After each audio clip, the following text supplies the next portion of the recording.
इस वक्त की सबसे बड़ी खबर दिल्ली से आ रही है, जहां हाईकोर्ट ने मुख्यमंत्री अरविंद केजरीवाल को आबकारी नीति मामले में लटकी गिरफ्तारी की तलवार से कोई अंतरिम राहत नहीं दी है। जी हां, हाईकोर्ट ने अरविंद केजरीवाल की गिरफ्तारी पर रोक की याचिका से इनकार कर दिया है। इसका मतलब यह है कि जो अरविंद केजरीवाल ने आज हाईकोर्ट का दरवाजा खटखटाया था कि उन्हें गिरफ्तारी से अंतरिम राहत चाहिए, मतलब वो जांच में सहयोग करने के लिए तैयार है, लेकिन गिरफ्तारी से रोका जाए। आज उस पर हाईकोर्ट में सुनवाई हुई, जिस पर अंतरिम राहत देने से हाईकोर्ट ने है और कोर्ट की तरफ से कहा गया कि हम इस स्टेज पर ये आदेश पारित नहीं कर सकते हैं और अब इस मामले की सुनवाई 22 अप्रैल को होगी।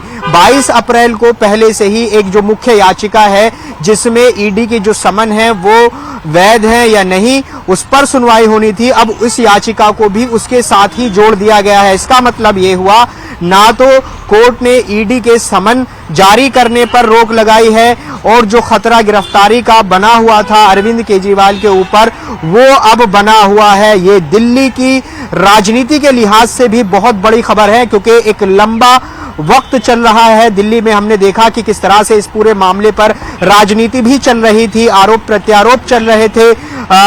बीजेपी, आम आदमी पार्टी और अरविंद केजरीवाल पर आरोप लगा रही थी कि किस तरीके से आबकारी नीति मामले में घोटाला हुआ है, और आम आदमी पार्टी बीजेपी पर पॉलिटिकल वेंडेटा के तहत आरोप लगा रही थी कि राजनीतिक बदले की भावना के तहत ये तमाम ईडी की कार्रवाई की जा रही है। इसको लेकर तमाम जो कानूनी प्रक्रियाएं थी वो चल रही थी। ये पूरा सिलसिला क्या है वो भी आपको बता देते हैं। दरअसल आबकारी नीति मामले में प्रवर्तन निदेशालय अरविंद केजरीवाल को 9 समन जारी कर चुका है। 9वां समन आज पेश होने के लिए था और आज ही अरविंद केजरीवाल हाईकोर्ट पहुंचे। उन्होंने अंतरिम राहत के लिए एक याचिका लगाते हैं और उनकी तरफ से याचिका में कहा गया कि वो जांच में सहयोग के लिए तैयार हैं, लेकिन गिरफ्तारी से रोका जाए। उस पर बहस हुई ईडी और अरविंद केजरीवाल के वकीलों की तरफ से। अरविंद केजरीवाल के जो वकील थे वो वरिष्ठ वकील अभिषेक मनु सिंघवी, वो पैरवी कर रहे थे। उनकी तरफ से भी ये कहा गया कि ये पूरी तरह से चुनावी समन है, जहां इतने लंबे समय से समन जारी किए गए थे। पुराने मामलों का उन्होंने हवाला दिया कि इस तरह के मामलों में जो अंतरिम राहत है वो दी जाती रही है और 2 महीने का और वक्त मांगा था, लेकिन ईडी की तरफ से विरोध किया गया कि अरविंद केजरीवाल को अंतरिम राहत नहीं दी जानी चाहिए। अगर वो पॉलिटिकल पार्टी भी है तब भी इसका मतलब ये नहीं है कि उनको राहत दी जाएगी। एक तमाम लंबी बहस का दौर चला, इसमें कई मोटी बातें निकलकर सामने आई जब ये पूरी सुनवाई हुई। दरअसल अरविंद केजरीवाल ईडी के तमाम समन पर ये कहते आए हैं कि ईडी उन्हें ये नहीं बता रही है कि आखिर अरविंद केजरीवाल को ईडी किस हैसियत से बुला रही है। उन्हें मुख्यमंत्री के तौर पर बुला रही है, उन्हें आम आदमी पार्टी के राष्ट्रीय संयोजक के तौर पर बुला रही है, या फिर व्यक्तिगत तौर पर बुला रही है। तो आज ईडी ने साफ कर दिया कोर्ट में कि उन्हें व्यक्तिगत हैसियत से बुलाया जा रहा है।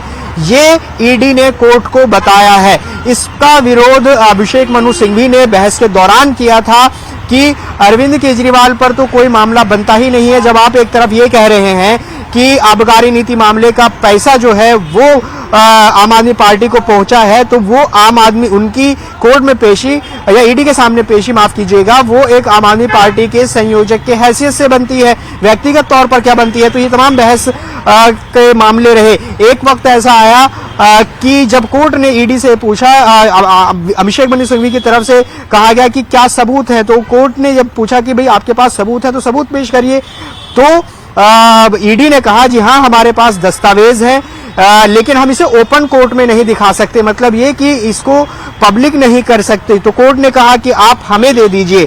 तो फिर लंच ब्रेक हुआ। लंच ब्रेक के बाद ईडी ने सबसे पहले जो दस्तावेज थे वो कोर्ट को सौंपे। कोर्ट ने 10 से 15 मिनट का वक्त लिया, उस दस्तावेज को पढ़ा और फिर से पूरी सुनवाई हुई और अंत में जो मामला निकलकर सामने आया वो ये कि अरविंद केजरीवाल को अंतरिम राहत इस पूरे मामले में नहीं मिल पाई है, क्योंकि उनकी तरफ से आज कोर्ट का रुख किया गया था। अंतरिम राहत की मांग की गई थी। कहा गया था कि हम ईडी की जांच में सहयोग करने के लिए तैयार हैं, ईडी के समन पर जा सकते हैं, लेकिन हमें प्रोटेक्शन चाहिए। प्रोटेक्शन मतलब अब नहीं मिली है।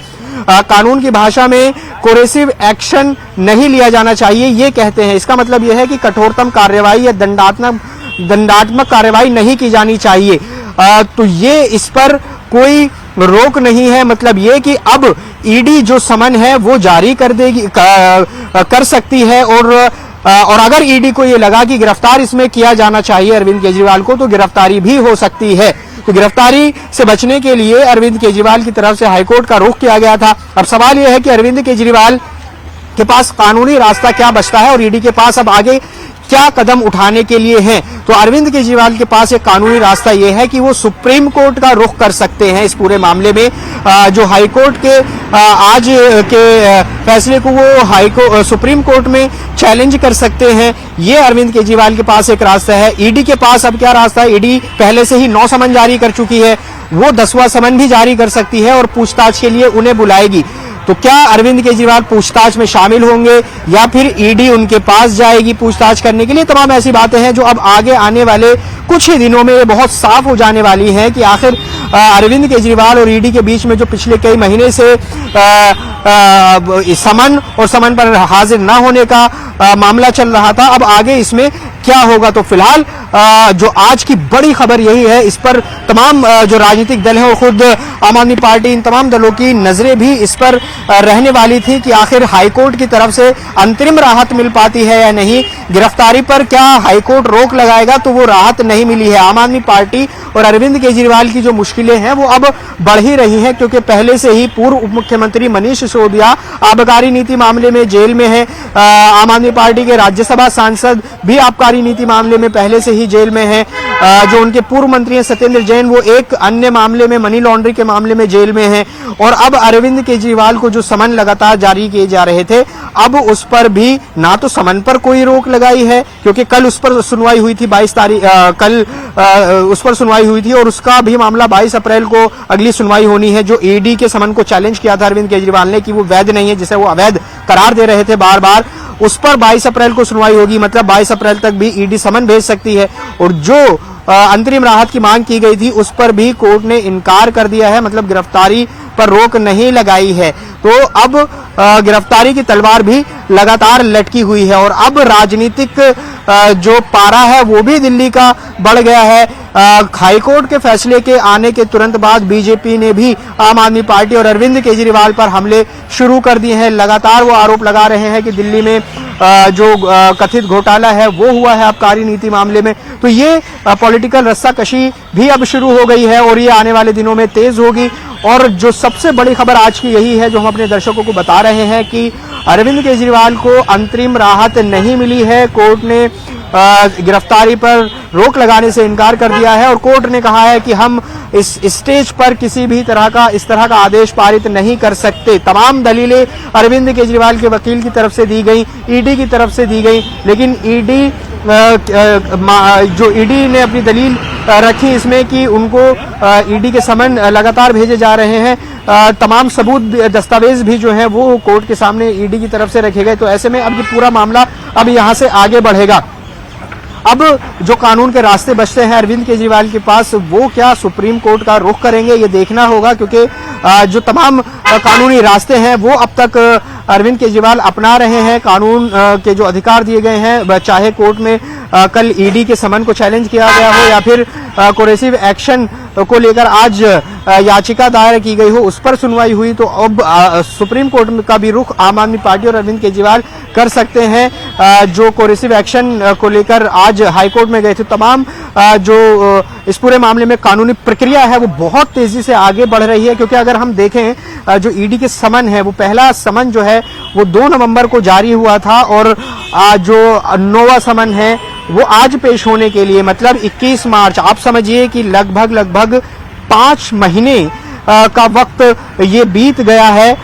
वो अलग बात है कि जब पहला समन आया था उस वक्त 3 राज्यों में चुनाव चल रहे थे, तब ये दलील दी गई थी कि चुनाव में व्यस्तता है। उसके बाद फिर अरविंद केजरीवाल विपक्ष में आ गए दूसरे समन के मौके पर। तो इस तरह तमाम जो समन के मौके पर कुछ ना कुछ बातें उनकी तरफ से की गई। बीच में जो बजट सत्र है दिल्ली विधानसभा का वो भी आया, वो भी चला, उसके लिए भी दलील दी गई।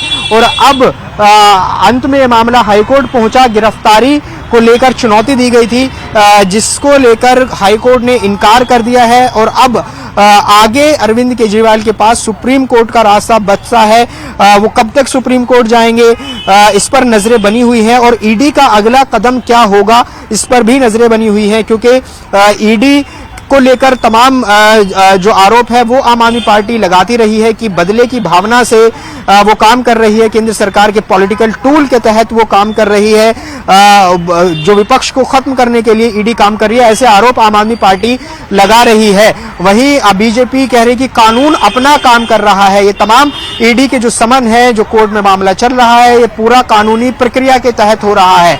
तो अब ऐसे में ईडी का अगला रुख क्या होगा ये देखना होगा और लगातार इस पूरे मामले में जो गतिविधि है वो लगातार बहुत तेजी से आगे बढ़ रही है। अब इस पूरे मामले को अब इस तरह से भी समझिए कि अरविंद केजरीवाल जो अब लगातार समन को टालते रहे थे, अब जब 10वां समन आएगा उस पर उनका रुख क्या होगा ये सभी की नजरें होंगी। क्या वो पूछताछ में शामिल होंगे या उससे पहले ही वो सुप्रीम कोर्ट का रुख कर लेंगे। तो